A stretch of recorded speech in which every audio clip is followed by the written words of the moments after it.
Hey, what's up everyone? Welcome to my channel. In today's video, I wanted to share about the return process. Let's look at those return processes and exactly what makes them so challenging and so important for your supply chain. Let's begin.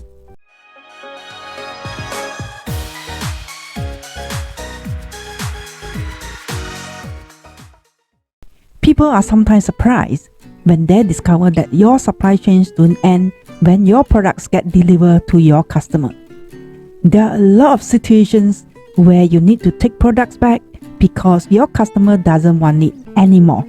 How you design and manage your reverse supply chains can have a big impact on your relationship with your customers and on the profitability of your business. Let's look at those return process and exactly what makes them so challenging and so important for your supply chain. Let me set the stage for talking about reverse supply chains by sharing my personal story. I love doing projects around the house, and I hate being in the middle of a project and running out of paint or hardware.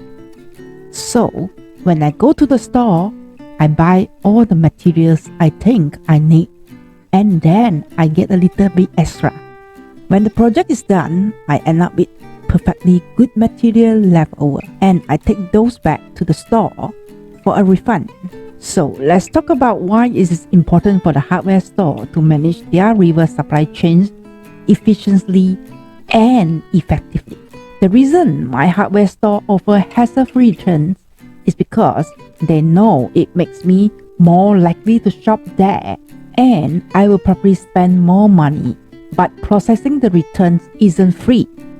First, there is a cost for a customer's service representative to inspect the products and then issue me a refund. Then, there's the cost for them to restock the item. If I were returning a product to an online store, I might need to call and get a return manager authorization or a RMA number, that is the Return Material Authorization number. And in that case, there's an additional cost for shipping and handling. Sometimes the products that get returned are totally fine, but in other cases, they may be broken, expired, or defective. And unfortunately, customers sometimes return fake products or products that were bought from another store.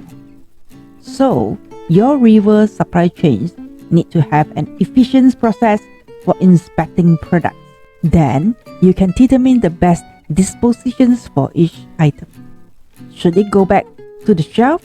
Does it need to be repacked, repaired, or recycled? Or does the products need to be disposed of?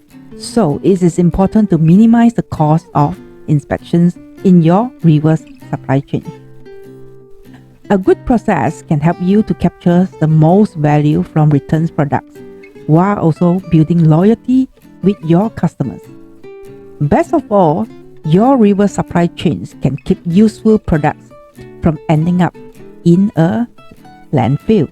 Reverse supply chains can help you cut costs, improve service, increase revenues, and to be more sustainable.